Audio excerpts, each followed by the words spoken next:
So the NFL schedule released tonight or tomorrow. But a few games are leaking out. And I know how much Aaron Rodgers loves conspiracy theories. He doesn't view them as such, but many people do. So I thought, well, let me throw one of my favorites out. The 49ers on Monday Night Football, the first Monday Night Football game. That's always a crazy crowd. Host Aaron and the New York Jets. You think it's a coincidence? The NFL looked at the Jets' schedule and said, what would be the toughest game? Travel 3,000 miles and face Kyle Shanahan, a brilliant offensive coach in the opener. Monday Night Football, the first Monday Night Football game. Think about this. Offensive coaches, Andy Reid in September, best coach in the league. McVay, 6-1 in openers. Shanahan, offensive coaches are much tougher to face off buys, extra time to prepare, and in openers. Go ask Pete Carroll what it was like to face McVay last year in the opener when the heavily underdog road Rams went to Seattle and unveiled an entirely different run scheme. Pete and the Seahawks were lost for 3.5 hours. Robert Saleh, defensive coach, nobody knows him better than Shanahan. Well, Colin, nobody knows Shanahan better than... Yeah, but he's a defensive coach. Shanahan's going to unveil all sorts with his veteran team that's got winning inertia, winning momentum at home Monday Night Football. What part of the Jets did they rebuild this offseason? The O-line, 3 veteran O-linemen. Oh, wait. Offensive lines are never synced up in September, especially with 3 new players, and especially now that no veteran offensive linemen really play in the preseason. Those days are past. There's only 3 preseason games anymore. The league is reducing it. And the coaches are reducing playing starters, old starters especially. So think of all the games on their schedule. You face Shanahan on the road, rebuilt offensive line. Oh, by the way, the player that knocked Aaron Rodgers out, Leonard Floyd, he now plays for the Niners.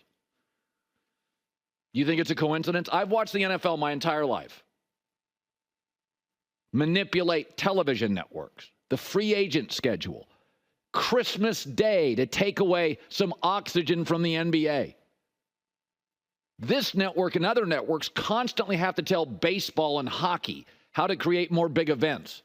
The NFL teaches us lessons. And they chose Aaron in San Francisco as the opener. And why would they do that? Because Aaron's gotten increasingly controversial. And the NFL owns the world. The last time they were controversial was Colin Kaepernick. It hurt ratings. They don't want controversy. They don't need controversy. They don't need clicks. You go look at that Jet schedule with 3 new offensive linemen plus J-Mac, a rookie offensive lineman. You think they're going to be humming week 1 against that pass rush? No chance. That is the toughest game on their schedule. And the NFL, look at this too. Because I don't believe Aaron's driving business anymore. Mahomes is, Lamar is, Allen is, Cowboys are, Packers are. What did they do to the brand-friendly Patrick Mahomes in the first 2 weeks? 2 division road home games. They got Patrick Mahomes gets to face, my bad. Patrick Mahomes gets 2 home games to start. He gets little Joe Burrow to start. Lamar Jackson. So brand-friendly Kansas City. Mahomes, the biggest rock star. Taylor Swift, they get him at home, and it's friendly. Aaron Rodgers, 3,000-mile flight, rebuilt O-line, offensive coach. Think it's a coincidence? Think it's a zany coincidence? Kansas City, brand-friendly. Put him at home. Everybody wants to start the season off right. Arrowhead, they win like 75, 80% of their games. Think I'm crazy? Shanahan knows Saleh's defense back and forth. I know what you're saying, Colin. That is way out there. I've watched this league manipulate networks, free agency, Christmas Day, the draft. They are constantly aware of who is helping the league and who's potentially a pain in the butt. Jets 0-1, off the front page, back to another losing season. I know it stings, J-Mac, but it seems to me the NFL put him in San Francisco to start. And that, by the way, Monday Night Football, not the early window, not the late afternoon, no. The two toughest places to win in this league are Sunday Night Football on the road and Monday Night Football on the road. Not a coincidence. You could have buried that thing in late October. Given Aaron a couple of nice games, couple of home games, a winning streak. No. You could have had the Niners, coming off the road, send them out road, send them road. Now the Jets road. No. Rested offensive coach at home with, by the way, another clever receiving weapon in Ricky Pearsall. All sorts of tricks for Shanahan to play with. Okay, congrats to OKC. They, unlike Dallas, hit their free throws. They, unlike Dallas, did not make mistakes. The young team, the young OKC, did all the things right late in the game. Congrats to them. SGA is a remarkable player. But I was thinking about this. Is that at any one time, the NBA's got about a dozen what you would call stars. Like right now, they got about a dozen stars. And Luka's a star, and Giannis, and Embiid, and you know the group. Ant is becoming a star. Tatum's a star. SGA is a star. And any one time, there's 10 to 12 stars. And usually, I'm all in on almost all of them. But there's always one, maybe two tops, that I'm a little reluctant to embrace. Blake Griffin was one I didn't embrace. I said, take away the dunks. What do I get? Can't shoot a jumper. Carmelo Anthony, I didn't embrace. Won't defend, low efficiency jump shooter. I'm not sure he's in great shape, not easy to play with. Derrick Rose, I wouldn't embrace. Hyper athletic, can't shoot, not sustainable if you have to score at the rim. Westbrook, same thing. Hyper athletic, not a great shooter, and when the ball's not in his hands, he's not very effective. By the way, those guys, no titles, I think one finals appearance. Blake Griffin, Melo, Rose, Westbrook, I just wasn't in for it.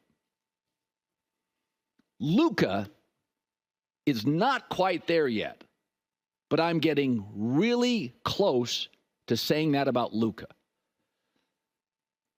Yeah, I mean, I compared him to Melo when he came into the league. I think he's better than Melo, better three-point shooter, although he's having a terrible three-point shooting run.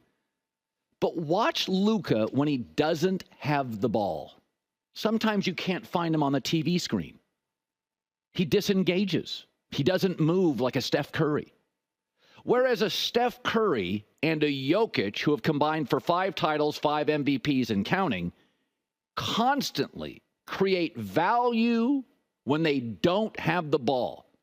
When Luka doesn't have it, whatever. You guys do your thing. That's the difference between Jokic and Curry and Luka. They add tremendous value to a team even when they don't have the ball. He just screams selfish to me. I want him to be part of the offense. He wants to be the offense. Almost like when you get that report card, at least I did when I was like 5th, 6th grade, doesn't play well with others. Mom saw it. I had to shape up. Like, what are you going to tell him? How are you going to teach him?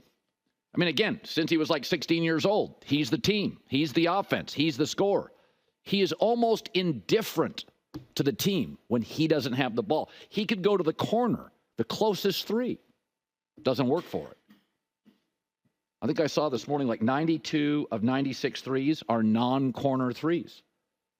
Why isn't he working to get those threes? Those are the easiest threes.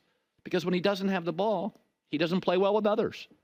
And that really defines, beyond their great talent, Curry and Jokic. Again, 5 titles, 5 MVPs. So I'm not saying stars can't have off nights. That happens all the time. Jokic didn't play well in the first Couple games in Minnesota, got pushed around, rebounded, and I'm sure Luka will have great other games. But one of the reasons they're kind of in a tough spot in Dallas. So they don't want Luka to have the ball as much because they're like 9-0 when his usage rate is under 30%. But when he doesn't have the ball, he's a fairly useless player who doesn't play well with others.